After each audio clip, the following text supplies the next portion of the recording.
Boa noite. Vamos iniciar então mais um estudo do Evangelho de Mateus.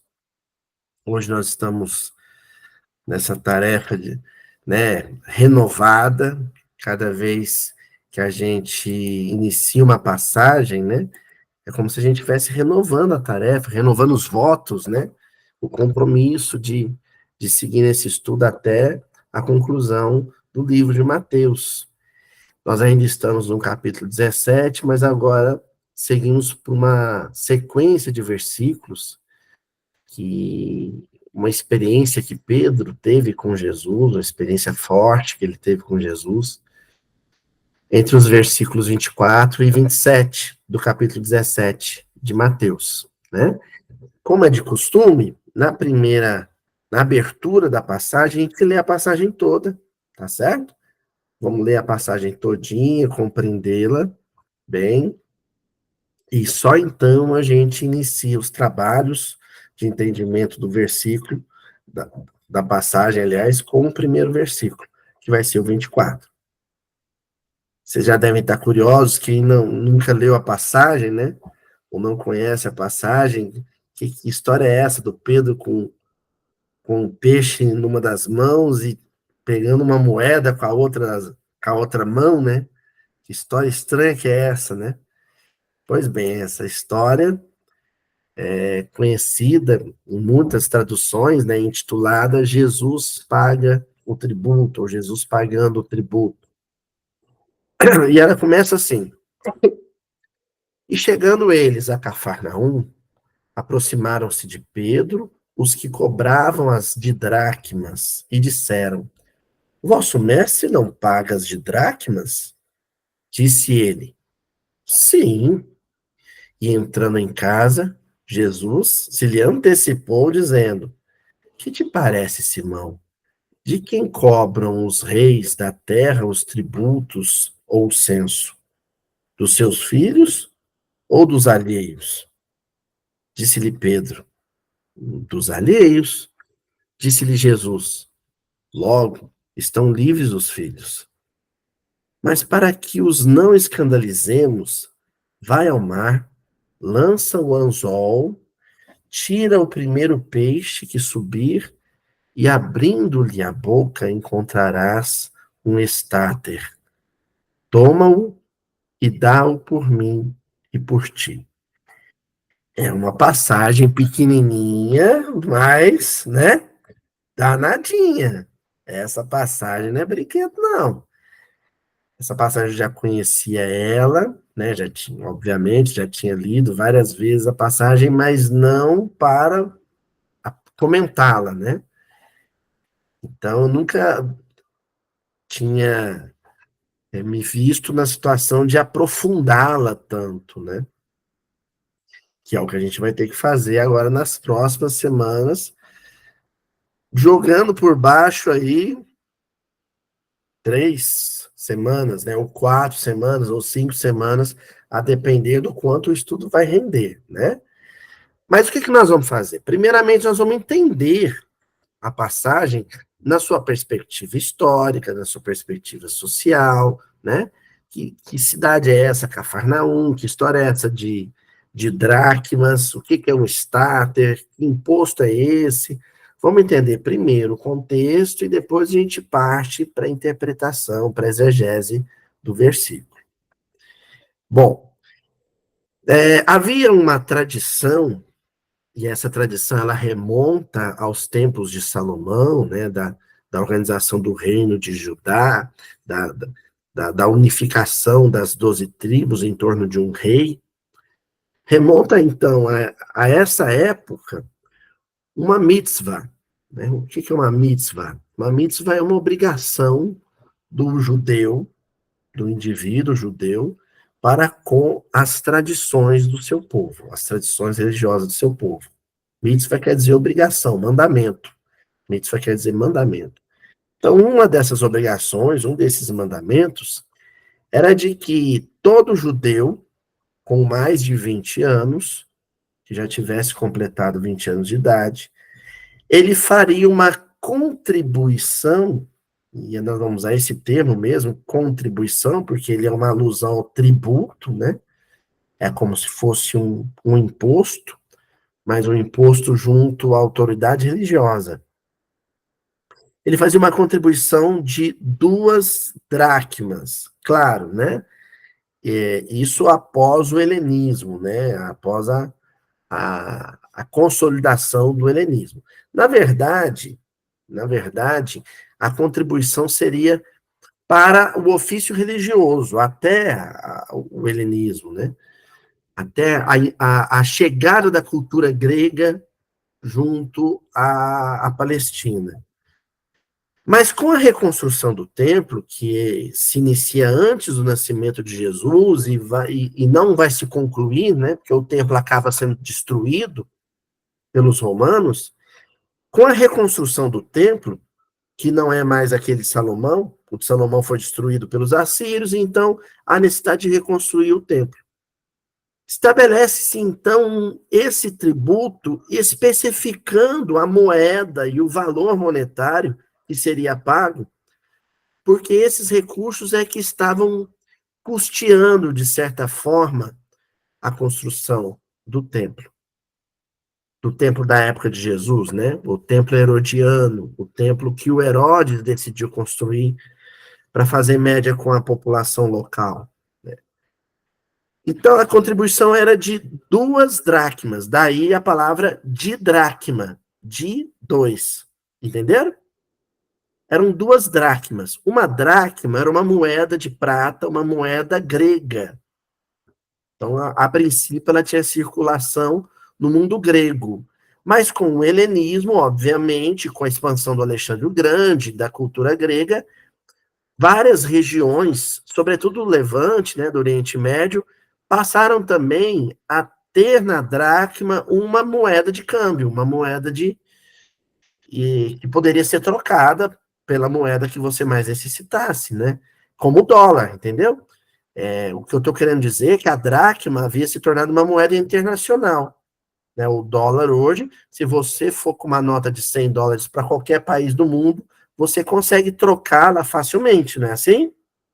Então a dracma era uma moeda muito valorizada, porque você poderia sair da Palestina e ir para o Egito, ou sair do Egito e ir para a Pérsia. Em qualquer lugar que você chegasse, você conseguiria fazer a transação cambial com muita facilidade, porque era uma moeda internacional.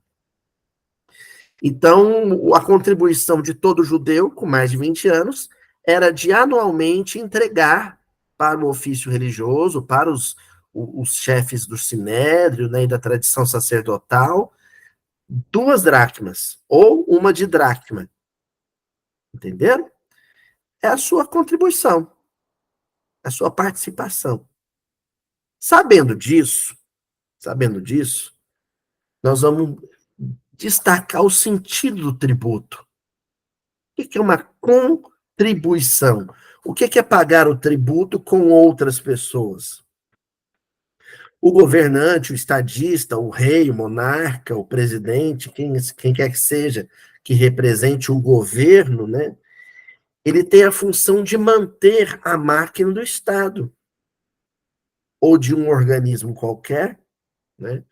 De uma organização qualquer, e essa máquina organizacional, que pode ser um Estado, ou pode ser uma comissão de festas para formatura, essa máquina organizacional precisa ser mantida, financiada, concordam? Por isso que a gente paga tributo. A gente paga o imposto, porque todo brasileiro tem que dar a sua contribuição, pelo menos aqueles que têm um limite de renda, né, tem que dar um imposto sobre a renda, tem que dar a sua contribuição para que a máquina estatal, os órgãos públicos continuem funcionando. É uma contribuição. Por isso que quem paga imposto é chamado de contribuinte. Entenderam? Se eu me organizar aqui uma comissão de festa para formatura, vai ter a contribuição de todo mundo, não é? Se a gente resolver ajudar a tia Adriana a manter o trabalho da Ronda Fraterna, e ela fizer lá uma listinha de contribuintes, todo mês o sujeito vai lá, dá R$2, dá R$1, né, ou dá R$ 20 para ajudar a manter o funcionamento da tarefa. Então, havia por parte da família judaica desse período uma noção de que aquele templo era um templo judeu, um templo judaico, e que, portanto, deveria ser financiado pela família judaica. Entenderam?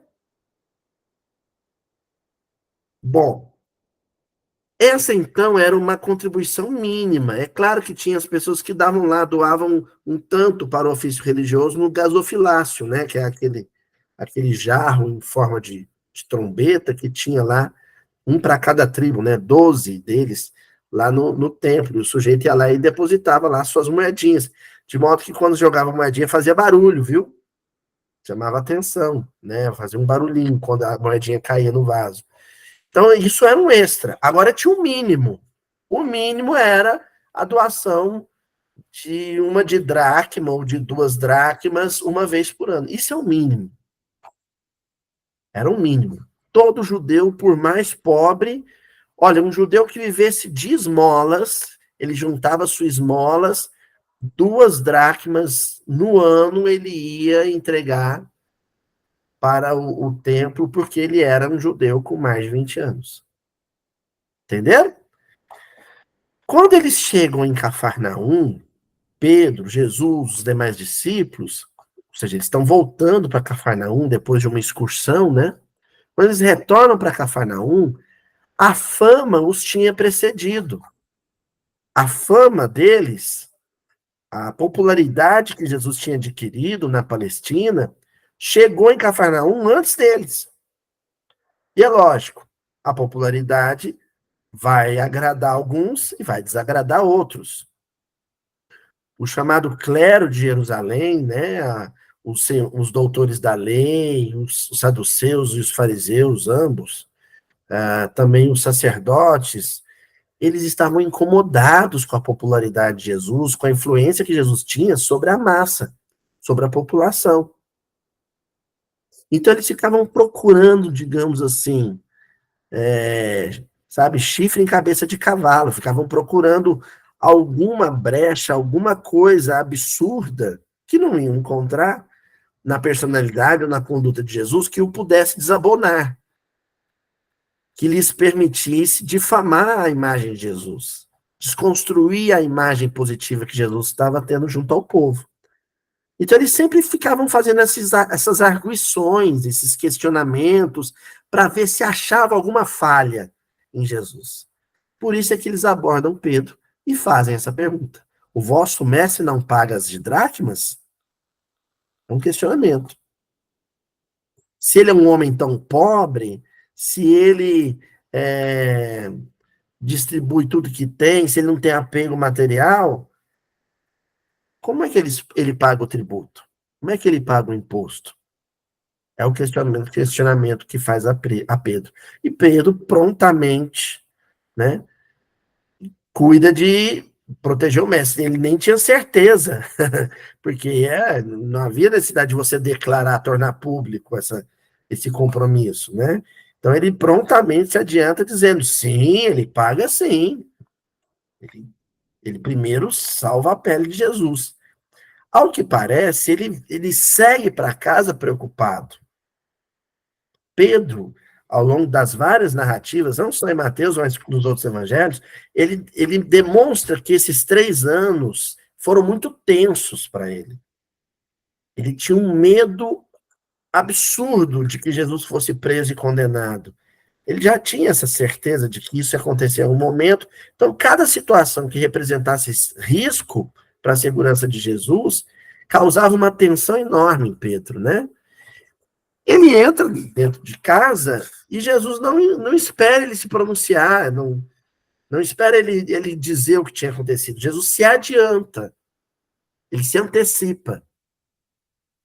E ele se antecipa fazendo um questionamento que vai ajudar a gente a se descolar da análise puramente histórica e cultural sobre tributação, sobre fonte de renda e tudo mais, para um patamar superior de interpretação e exegese desses versículos.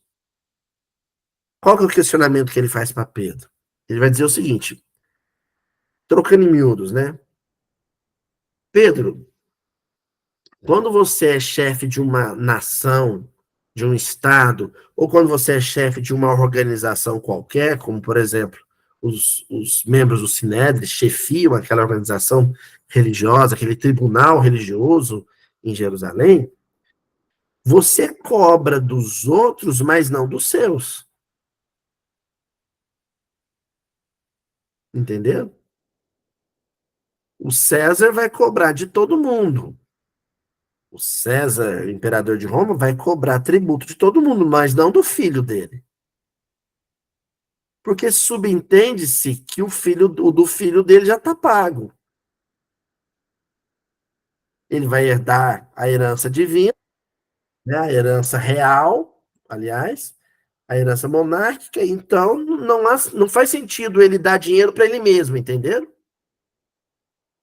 Não faz sentido ele dar dinheiro para ele mesmo. Então, quem dá dinheiro é o alheio. É o que não pertence à casa real. Já que essa contribuição é para manter a casa real, não faz sentido que um membro da casa real contribua para ela própria. Ele questiona isso com Pedro. É um raciocínio retórico. Ele quer ajudar Pedro a perceber alguma coisa que está além da obrigação humana de pagar o imposto. E aonde ele conduz, para onde ele leva Pedro? Se Deus é o rei do universo, assim como os reis da terra governam seus países, para a manutenção da organização universal, para a manutenção do funcionamento, da dinâmica da vida, há a necessidade de contribuições, de tributos, tal qual funciona com o reino ou uma organização religiosa como o Sinédrio. É o primeiro convite de reflexão que Jesus faz a Pedro. Pedro, tá vendo que o judaísmo não funcionaria, o movimento judaico não funciona se cada um não der a sua contribuição? Se cada um não pagar o seu tributo?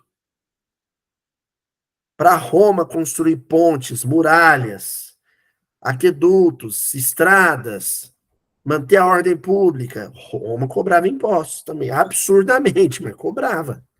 O princípio é legal. Se você está sendo beneficiado por tudo que há na ordem pública, é lícito e digno que você pague o seu tributo.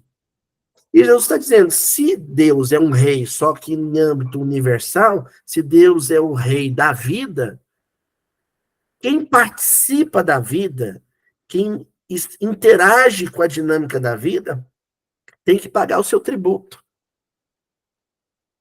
E aí Jesus está falando especificamente do funcionamento da vida no mundo, na Terra. O funcionamento da vida entre os encarnados. Entendeu?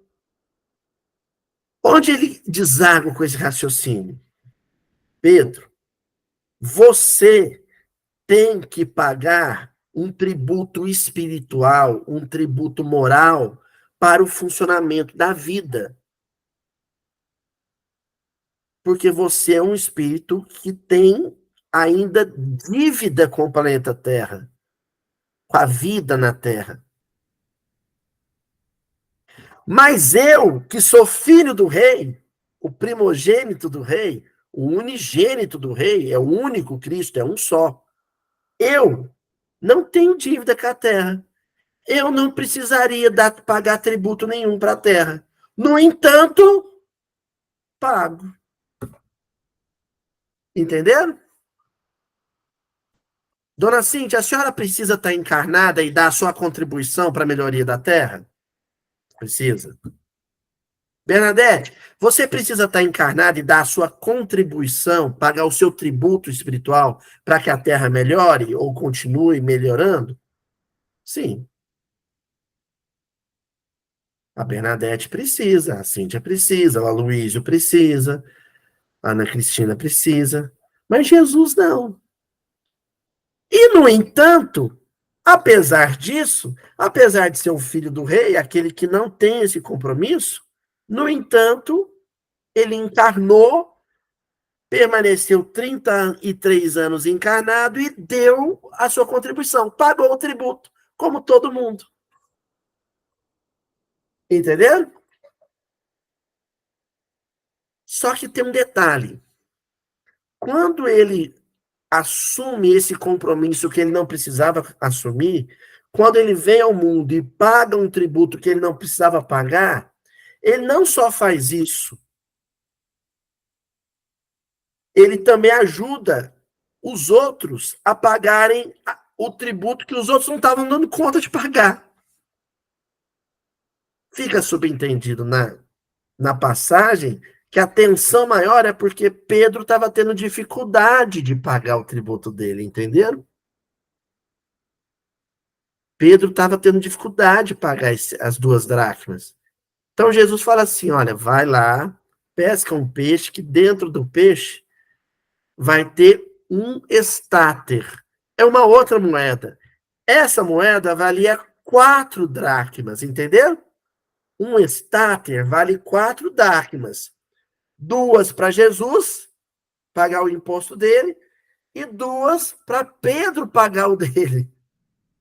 Então Jesus paga o tributo dele e ajuda Pedro a pagar o outro. Em síntese, o Cristo encarna, vive uma encarnação difícil, que ele não precisava viver, para ajudar a gente a encarnar e viver a nossa encarnação difícil. Se Jesus não pedisse para Pedro, vai lá e busca o recurso, eu já vou, isso aí eu vou deixar para o final, claro. Por que o peixe? Porque a moeda estava na boca do peixe. Isso aí eu vou deixar para o final, senão antecipo tudo, né, gente? Eu estou só explicando o geralzão. O geralzão. Tá claro, então, aqui? O que era esse tributo? As 2 dracmas que todo judeu com 20 anos tinha que dar para o ofício religioso, para a construção do templo, para a manutenção das sinagogas. Era o imposto básico. O resto era doação espontânea que ia parar no gasofilácio no templo, né? Em todas as visitas que eles faziam. Jesus percebe que Pedro não tinha condições de pagar esse imposto, e aí ele diz para Pedro: vai, pesca, porque vai ter lá uma moeda que vai pagar o meu imposto e o seu. O sentido por trás dessa tributação, por trás dessa contribuição, é o sentido espiritual, que é o que a gente vai começar a explorar hoje, no versículo 24. Certo? Chegando a Cafarnaum, aproximaram-se de Pedro os coletores das didracmas e disseram: o vosso mestre não paga as didracmas? Ou seja, cobra seu mestre. Fala para ele que nós estamos esperando o tributo. Nós vamos destacar qual palavra? De dracmas, a moeda. O que essa moeda, essa tributação representa? É um valor. É um valor que eu preciso dar, que eu preciso entregar, que eu preciso declarar para que o organismo social funcione. Numa perspectiva mais abrangente, espiritualmente abrangente, nós vamos deixar de lado o elemento econômico, financeiro, e vamos olhar pelo prisma da espiritualidade.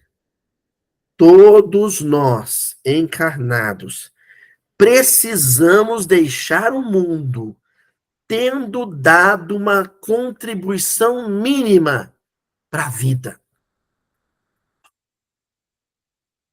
O período que o judeu tinha para dar essa contribuição não era de um ano?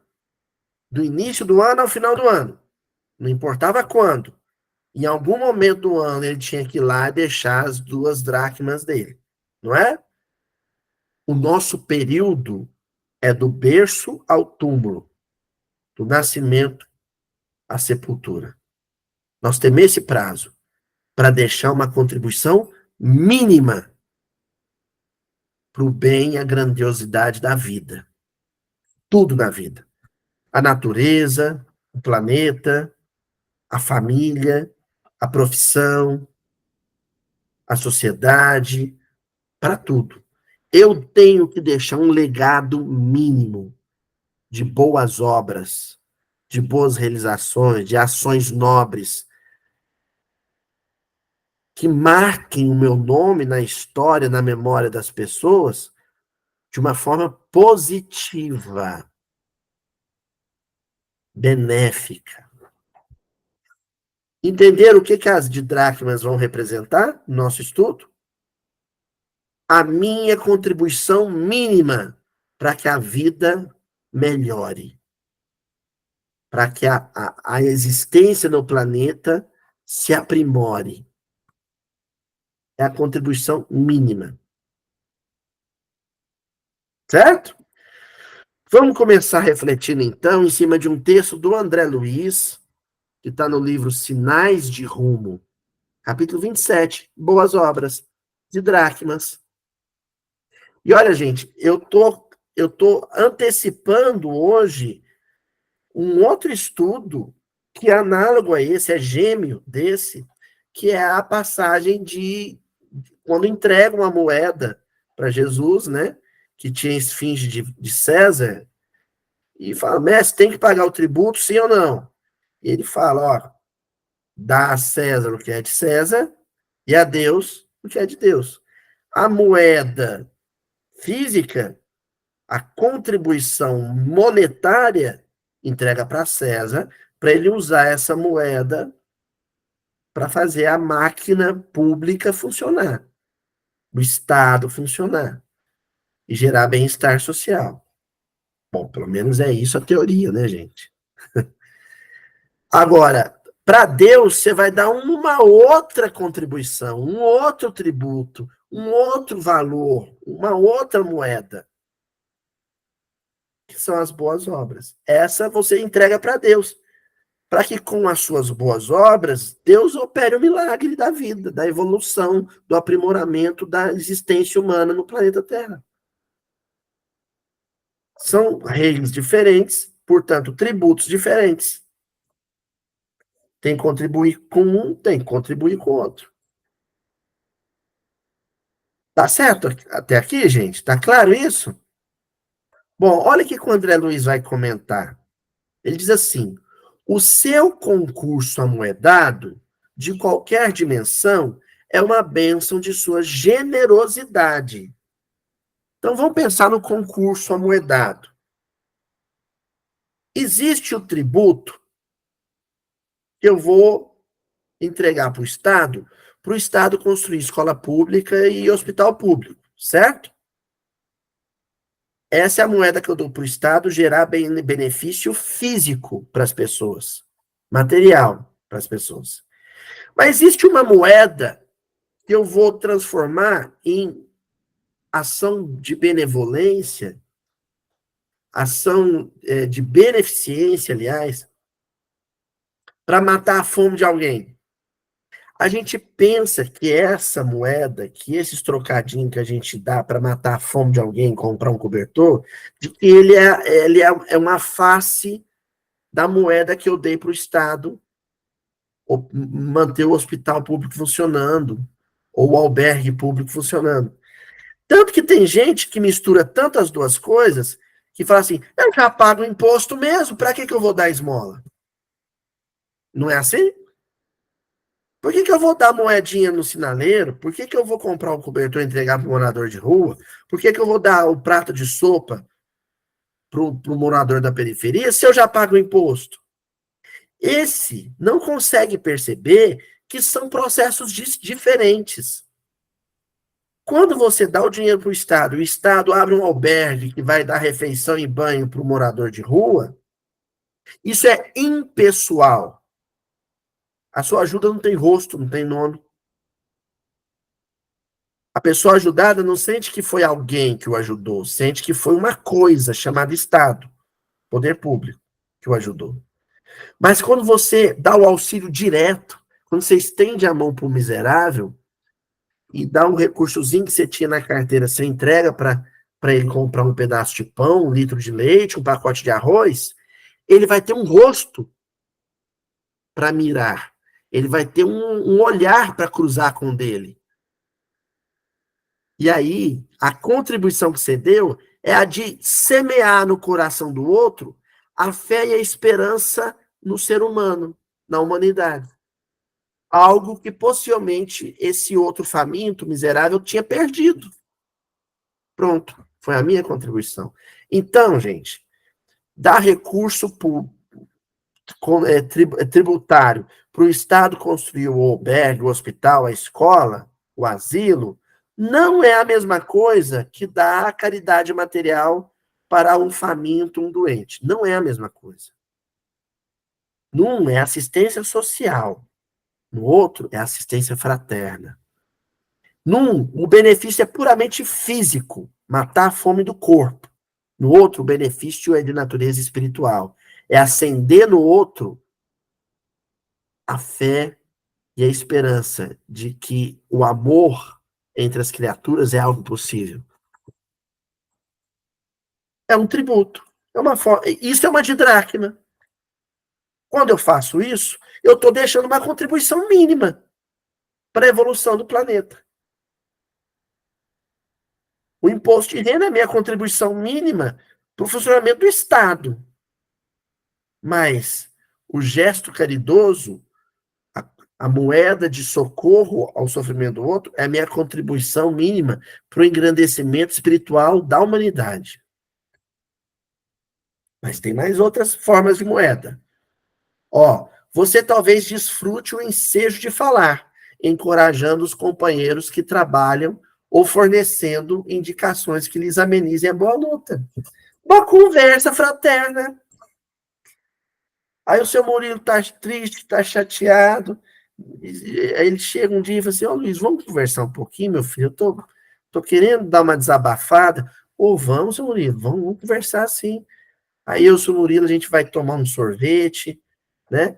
Não, melhor, seu Murilo, nós vamos comer um quibe com pão sírio, um hamsterrine, né? A gente vai comer com bastante azeite, a gente vai comer uma comidinha e conversar. Aí o seu Murilo vai desabafar, vai chorar, eu vou chorar junto com ele, vou dizer alguma coisa positiva, alguma coisa acolhedora, alguma coisa confortável, que ajude ele a se reanimar para a vida. Isso foi uma didracma doada, esse foi um tributo que eu paguei. Entendeu? Certamente poderá você orar pelos irmãos que se empenham a laboriosas realizações da beneficência. Vamos supor que eu não tenho um tostão furado. Eu não tenho um dinheiro para ajudar ninguém. Vamos supor também que eu não tenho muito bom o dom da oratória, eu não consigo doar a palavra como tributo, seja numa palestra ou mesmo numa conversa informal. Eu sou meio retraído, meio tímido. Luiz, eu não consigo falar para a pessoa assim, com desenvoltura. E aí, o que me resta? Eu viraria para o seu Murilo nesse caso, fala assim, seu Murilo, eu não tenho muito o que dizer para o senhor, mas uma coisa é certa, hoje eu vou fazer uma oração pelo senhor. Ou então, vamos fazer uma oração agora, e aí eu faço uma prece. Pode ser a mais simples do mundo, mais desprovida de atributos de vocabulário, sabe? Mas ela vai ser carregada de sentimento. Pronto, animei o seu Murilo do mesmo jeito. Paguei o meu tributo com oração. Não aponte os defeitos dos obreiros que se acham na construção do bem. Olha, eu não tenho recurso material, não tenho um dom da oratória, e nem rezar, eu não sei rezar, não sou uma pessoa religiosa. Então, sabe qual é o atributo que você vai pagar? Qual é a contribuição que você vai dar? A de não falar mal de quem está fazendo bem. Pronto. Se você não quer ajudar, ou não sabe ajudar, ou não tem como ajudar, então não critique quem está ajudando. Isso já vai ser ótimo. Se você não fizer parte do coro dos descontentes, se você não engrossar o coro dos críticos, isso já vai ser um grande contributo. Ah, eu não ajudei lá no Rio Grande do Sul, não tinha nada para doar, eu também não escrevi nenhuma cartinha para eles, nem falei, liguei para nenhum amigo gaúcho, porque eu não sei o que dizer, e orar também eu não tenho muita afinidade com a religião. Ótimo, então não espalhe fake news, fake news. Não critique o trabalho do governo, não critique o trabalho das ONGs, não critique o trabalho das igrejas. Isso já vai ser a sua contribuição foi essa. Não atrapalhar. Entendeu?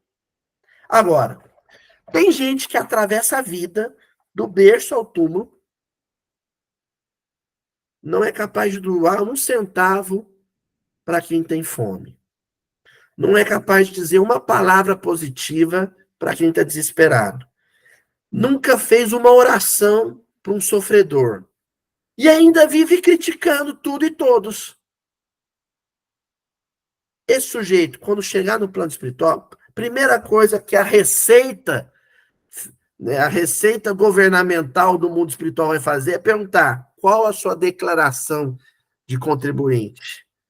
Você vai fazer essa pergunta aí que fizeram para o Pedro. Você pagou a sua didracma? Você deu a sua contribuição mínima para a vida? Para a humanidade? Ah, não. Ah, então você está inadimplente com a receita divina. Ó, você caiu na malha fina. Agora você vai ter que responder judicialmente por ter feito uma sonegação espiritual. Pronto. Sonegação espiritual, esse é o termo. O sujeito assim é um sonegador espiritual. Não deixou nada para a vida. Passou aqui pelo mundo, comeu, bebeu, usou o ar, respirou, mas não deixou nada. Não doou nada de si. Não deu contribuição nenhuma. Ele usou a máquina, mas não deu contribuição. É o sonegador de imposto, né? Ele usa a estrada, ele usa a praça, mas sonega tudo que ele pode sonegar. Não paga o IPTU, não paga o IPVA, não paga o imposto de renda, não paga imposto, mas usa. Ó, livro Palavras de Vida Eterna, do Emmanuel, capítulo 13. Mesmo título do texto do André Luiz. Boas obras.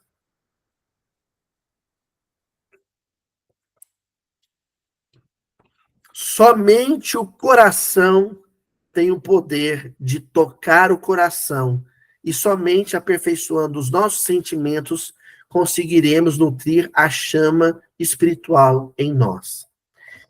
O Emmanuel começa aqui a dar uma dica de como que tipo de tributo Deus espera que eu dê como parcela de contribuinte para o engrandecimento da vida. Que tipo de tributo Deus quer que eu dê? Qualquer tributo que parta do coração, que seja mobilizado pelo meu sentimento. Vai ser uma contribuição intelectual, escrever um livro, dar uma aula, tudo bem, pode ser uma contribuição intelectual, mas ela partiu do sentimento, a motivação, a mobilização, foi o coração, veio do coração. Ah, a minha contribuição vai ser uma contribuição física mesmo. Eu vou fazer mutirão para construir casa, para quem não tem casa. Vou usar meu braço. Ótimo, maravilha. Veio do coração?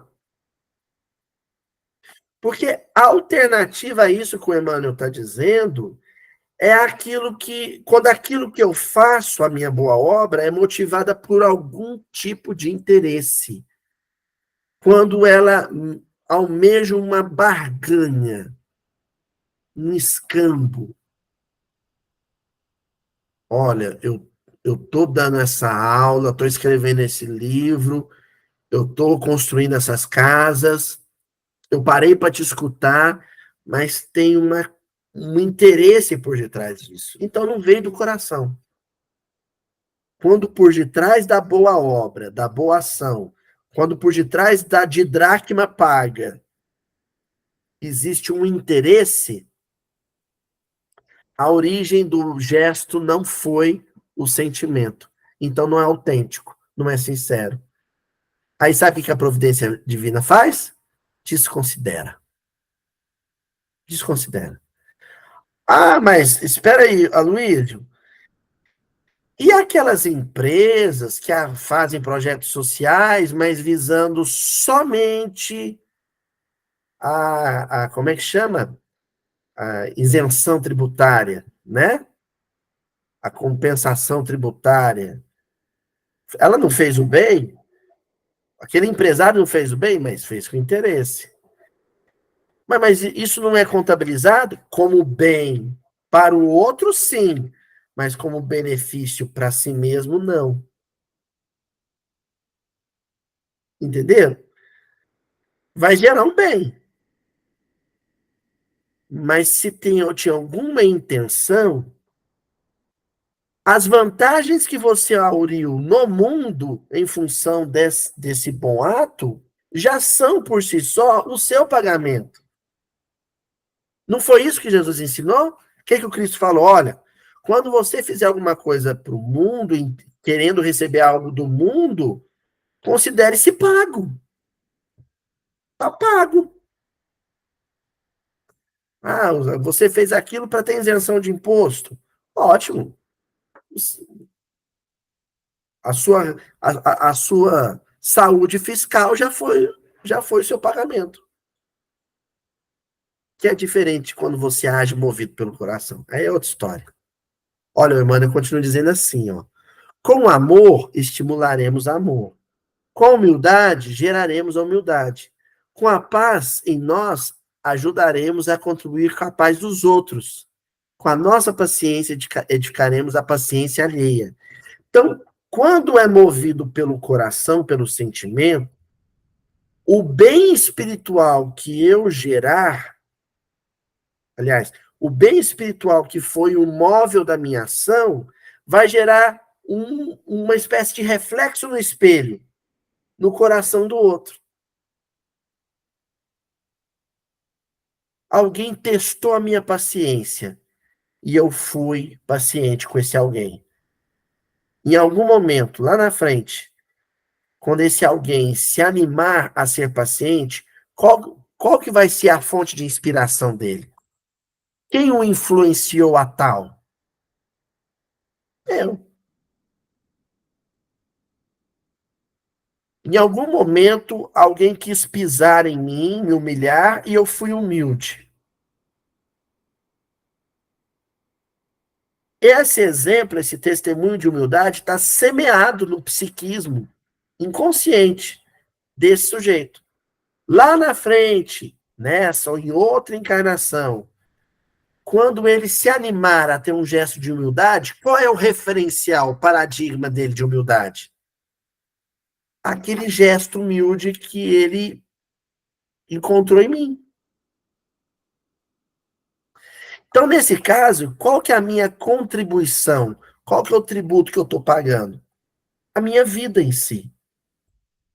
Mobilizada pelas forças do coração. Pronto. Eu começo a agir movido pelos sentimentos, os mais nobres sentimentos, e tudo aquilo que eu fizer marca o psiquismo do outro. Essa marca, esse carimbo positivo que eu deixar no psiquismo do outro, é a contribuição que eu dei para a vida. O Chico Xavier, gente. Tem melhor exemplo do que eu acabei de dizer do que Chico Xavier? Para nós, espíritas. Ele imprimiu a vida dele no inconsciente de quantos? Então, o Chico pagou muito mais do que ele devia de tributo. Ele pagou o tributo dele e o tributo de muitos outros, porque Os outros, quando passaram a repetir ou imitar o comportamento dele, estavam pagando os seus tributos, mas com recursos que partiram de quem? Do Chico. Assim como acontece com Jesus. O Pedro paga o tributo dele, mas com recursos que tiveram origem em quem? Em Jesus. Entenderam? Ó, aí o Emmanuel acrescenta: atendamos, pois, ao nosso próprio burilamento. Você concentra em você, foca em você. Porquanto apenas contemplando a luz das boas obras em nós, é que os outros entrarão no caminho das boas obras. Então você foca em você, se concentra em você, dá atenção para a sua atitude e se esforça para produzir todo o bem possível. Espontaneamente, naturalmente, você se destaca. Você passa a estar em evidência, uma evidência positiva, que serve de referencial, de paradigma de bondade para os outros.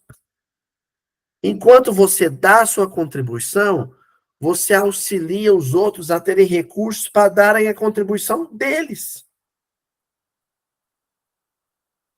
É um pouco complicado isso, mas é a base é o sentido da vida. Hoje nós estamos estudando o sentido da vida. A gente não nasce para outra coisa, gente. A gente não nasce para ganhar na loteria, a gente não nasce para ter títulos acadêmicos, não nascemos para prosperar com a empresa. Isso tudo faz parte do combo, do box. Agora, a essência da vida é essa. É fazer algo de bom, de positivo, que sirva de referência para aquilo de positivo que os outros venham a fazer. E aí, no livro Espírito da Verdade, capítulo 42, o Emmanuel também, ele vai editar uma mensagem chamada Marcos Indeléveis. E ele começa comentando uma fala de Jesus, no Evangelho de João, capítulo 10, versículo 25, que é a seguinte fala, o seguinte versículo: as obras que eu faço em nome de meu Pai, essas testificam de mim. As obras que eu faço em nome de meu Pai, essas testificam de mim. Ele, Jesus, o que ele fizer é tributação paga por ele. O que ele pagou de tributo divino só vai ser recurso para que você pague a sua dívida, o seu compromisso tributário, se você quiser. Entendeu? O Pedro poderia pegar lá a sua parte, né, no contributo tirado da boca do peixe, falar, não, eu vou pagar a parte de Jesus e vou indicar aí para bater na dívida fiscal do meu irmão André. Eu quero continuar com a dívida. Eu quero permanecer com a dívida. A obra que você faz testifica de você. Quita o seu compromisso fiscal com Deus. Quita a sua dívida tributária com Deus. A sua. Agora, se o outro permitir que os seus recursos o auxiliem a quitar a dívida dele, isso vai acontecer. Caso contrário, não. Olha só como o Emmanuel vai comentando isso. Como aprendiz, gente, desculpa, eu tô enfatizando essa interpretação, que eu sei, ela não é ortodoxa, né? Ela não é a convencional desse versículo, pensando na figura dos pais. Não sei quem aí já tinha pensado aí na questão dos pais, né? Mas o pai faz uma boa ação achando que aquilo que ele fez de bom já limpou a barra do filho. Já pôs o filho numa situação, pronto, ele está em dia com Deus. A relação dos pais com os filhos é essa mesma relação de Jesus com Pedro. Olha, Pedro, eu estou te fornecendo recursos meus para que você pague a sua dívida. Mas você vai ter que ir lá pescar o peixe. Você vai ter que fazer a sua parte. Eu estou te dando um referencial de vida para que você viva como. Mas viver como vai exigir de você esforço, sacrifício, renúncia, testemunho. Hã? Olha, aí o Emmanuel pega e vai comentar, dizendo assim: como aprendizes do Evangelho, cumpre-nos indagar a própria consciência, a sua consciência, não a dos outros, que tenho executado na vida como aplicação das bênçãos de Deus. Que equivale a dizer assim: que contribuição eu tenho pago? Que tributo eu tenho pago? Aliás, eu tenho pago? Esse questionamento é íntimo e intransferível. Cada um faz esse questionamento por si só. Que tributo eu tenho pago? E eu tenho pago o tributo para a vida? Eu tenho feito jus à minha existência material? Eu tenho justificado a minha existência no mundo?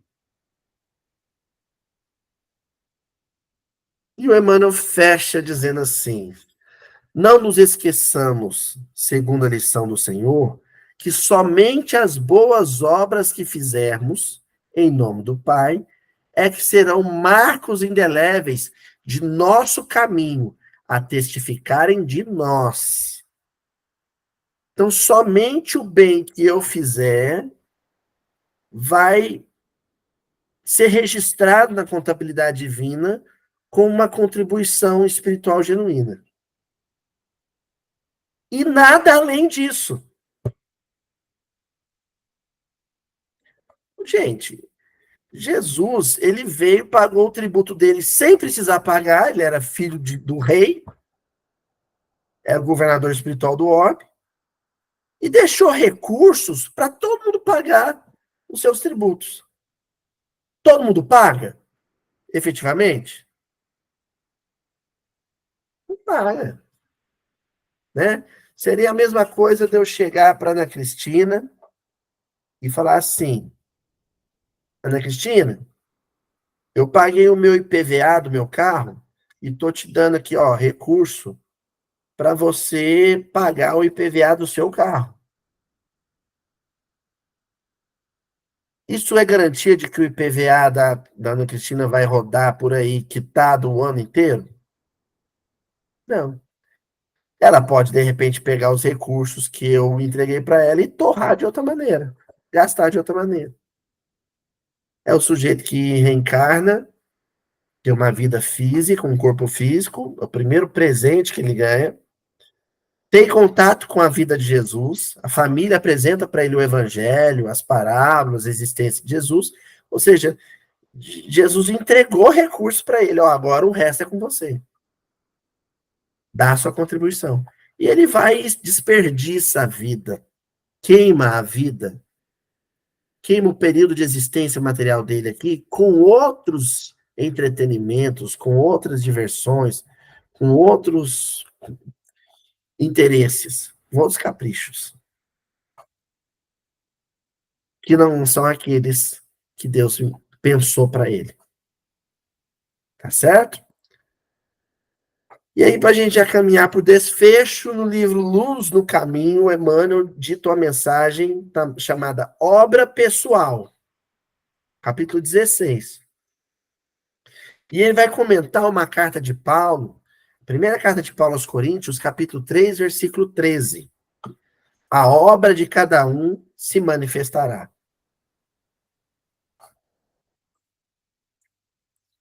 A obra de cada um se manifestará.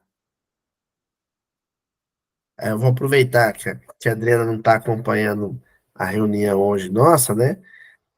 E ela vai ficar brava comigo, mas eu vou fazer isso se tornar uma informação mundial agora. Gente, lá na Inglaterra vai saber o que eu vou contar sobre ela. Mas a tia Adriana, ela foi homenageada na Câmara Municipal antes de ontem, na terça-feira última, no dia 25, né? Ela recebeu a Comenda da Paz Chico Xavier. É a maior honraria que a Câmara Municipal dá para um uberabense, né? O pessoal que não é de Uberaba não sabe disso. Chama Comenda da Paz Chico Xavier. Ela recebeu essa comenda, né? E aí ela pegou e fez um resuminho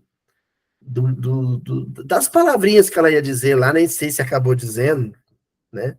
Um discursozinho que era um resumo de vida.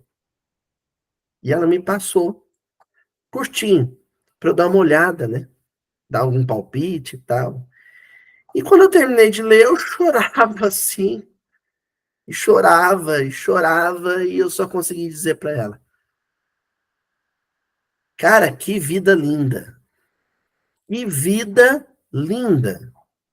Uma mulher de 55 anos, com uma vida linda, dedicada à educação. Né? Então, o pessoal que é da internet não sabe, nós vamos resumir aqui, né? Com 13 anos, ela começa a acompanhar, 12 anos, ela começa a acompanhar as amigas da rua, lá da periferia, para ir no centro receber um prato de sopa para comer, porque não tinham o que comer em casa. Aí, ela tomando aquela sopa com 12 para 13 anos, ela começa a perceber que tinha uma equipe trabalhando para produzir aquela sopa. Aí ela se oferece para ajudar a recolher os pratos, a lavar os pratos, a dar contribuição dela para a equipe da sopa. Aí a equipe da sopa começa a ter um afeto por ela e ela pede para ajudar a tia Felizmina, que era a evangelizadora da casa. Ela, com 13 anos, começa a ajudar a evangelizar as crianças durante a sopa. Ela era uma criança também. E aí depois ela começa a ajudar na mocidade espírita. Depois ela começa a coordenar a evangelização da casa, começa a ter responsabilidade com as evangelizações de outros centros espíritas. Em paralelo a isso, se torna professora, educadora, funda uma escola. Olha só que vida linda.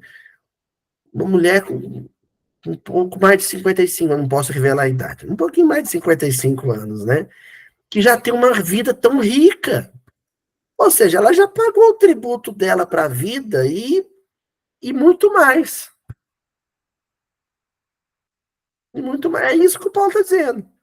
A obra de cada um se manifestará. A vida dela tocou de tal maneira várias pessoas que até lá na Câmara Municipal alguém falou: essa mulher merece ser reconhecida. Né? Como diria o próprio Paulo, a quem honra, honra. A quem homenagear, se homenageia. A quem se deve homenagear, se homenageia. Aí o Emmanuel, ele acrescenta assim: o fim de sua passagem no mundo é aprendizado, é a aquisição do espírito de serviço, é a obra de seu aperfeiçoamento através de labores duros e persistentes. Olha, o fim que ele está dizendo é a finalidade. A finalidade de sua existência no mundo é essa: é deixar uma obra de aperfeiçoamento pessoal que ajude no aperfeiçoamento dos outros. A gente não está aqui no mundo para outra coisa. Quem te enviou ao trabalho da terra está observando o teu esforço. Na tributação convencional do mundo, não existe a figura do fiscal, fiscal de receita. Qual que é o papel desse sujeito? É averiguar se as pessoas pagaram seu tributo.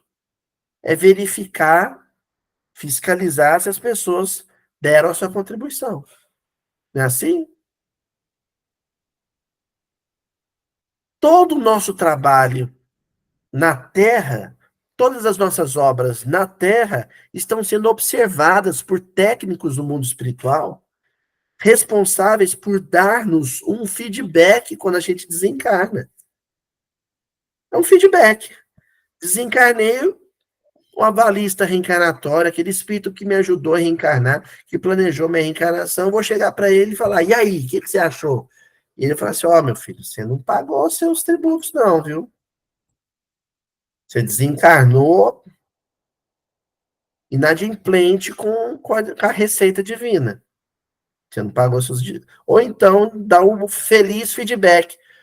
Meu filho, a obra que você deixou é uma vida bela, uma vida bonita, comovente. Parabéns. Você aproveitou sua existência e deixou seu contributo, deixou sua contribuição. Daí o Emmanuel concluir dizendo assim: somos filhos de Deus e nossa tarefa pessoal se manifestará fatalmente na obra dele. Mas aí a gente volta para o exemplo de que Jesus deu para Pedro. Você tem a figura do rei. O filho do rei é súdito, assim como todos os demais súditos. Só que ele é como se ele fosse um súdito princeps. A palavra príncipe vem do latim princeps, primeiro. É o primeiro súdito. É o súdito primeiro. É aquele que se destaca dos demais, se distingue dos demais. É a figura de Jesus. É o príncipe da paz, né? Os outros são filhos de Deus também, como ele? São. Mas são filhos que precisam ainda dar sua contribuição para o engrandecimento da casa planetária. Por quê? Porque estão matriculados nela na condição de alunos. Jesus já superou essa condição. Por isso ele é um príncipe. Por isso ele é um príncipe. Por isso que ele é o unigênito, o primogênito, né? O filho primeiro, o único filho a herdar, né? O único herdeiro. Ele herda a humanidade inteira, né? Porque a herança com Deus é trabalho, né? Ele herda um compromisso. Ele herda uma obra maravilhosa, que é a gestão do planeta Terra. E nós ficamos de encarnar e toda a encarnação dá a nossa contribuição. Correto? Finalizamos, então, olha, com essa frase linda do Emmanuel, no livro Vinha de Luz, famosa essa frase, capítulo 162 do Vinha de Luz. O bem que praticares em algum lugar é teu advogado em toda parte. O imposto pago, você pode ser questionado por qualquer um, em qualquer parte. Você pagou seu imposto? Você já deu a sua didracma? E você responder, sim. A consciência em paz. Eu trouxe uma foto do filme Pat Adams, né? O Amor é Contagioso, que é lindíssimo, né? Lindíssimo, que é a história do Hunter Pat Adams, um médico, baseado em fatos reais, né? A vida de o Robin Williams, um ator, interpretou o Hunter Pat Adams, que foi um inventor dos Doutores da Alegria, né? Esses médicos extraordinários que entram numa enfermaria oncológica infantil e alegram uma criança com nariz de palhaço. Isso é maravilhoso, né? E aí o Hunter Pat Adams, ele deu a sua contribuição para a vida, né? Para quem não sabe a história, o Hunter, ele teve uma depressão profunda, se internou voluntariamente numa clínica psiquiátrica, e lá dentro da clínica psiquiátrica ele começou a ajudar os outros pacientes. Ele descobriu na clínica psiquiátrica que a cura para a depressão dele era ajudar os outros a saírem de suas depressões. Então ele sai, ele pede alta, né, diagnosticado são, e sai e vai estudar para fazer medicina. E se forma em medicina e se torna um doutor diferente, um doutor que curava com alegria, curava com afeto. Deixou a sua marca no mundo, deixou a sua contribuição, pagou a sua didracma no mundo. Quer dizer, o bem que ele fez no mundo vai vir na frente dele, né? Vai ser como diria, né? A comissão de frente que vai adiante, né? Vai na vanguarda, abrindo caminhos. O bem que você faz para as pessoas, ele depois vai se voltar para você de um modo ou de outro. Tal qual o tributo que eu pago. Bom, eu ia dar um exemplo, mas vai ser um exemplo péssimo. Eu ia falar, o imposto que você paga para o Estado, depois volta para você em benefício social, né? Em estrada, praça, hospital. Nem sempre, né? Nem sempre. Infelizmente. Mas o princípio é esse, não é?